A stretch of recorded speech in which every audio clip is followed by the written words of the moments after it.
What's going on, guys? This is a 2003 Town and Country Chrysler.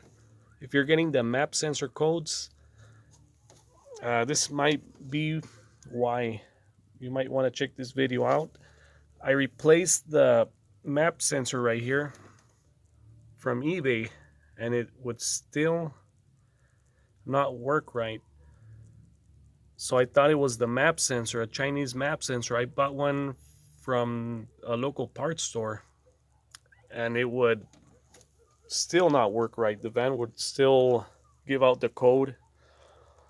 So I checked the wiring right here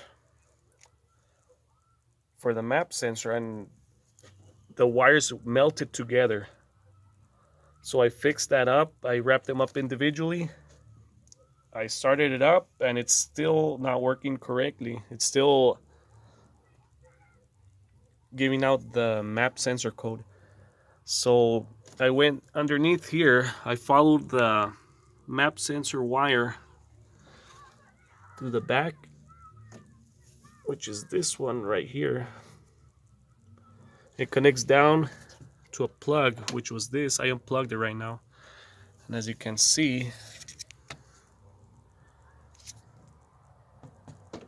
they are all melted together. This is a common issue on these Town and Country, so check this out first.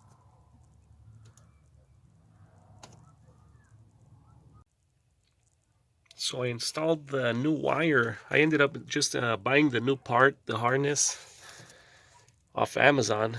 Found it cheaper there. I'll put a part number in the description. So that one connects to that one. That's the one that goes to the injectors and the mass sensor.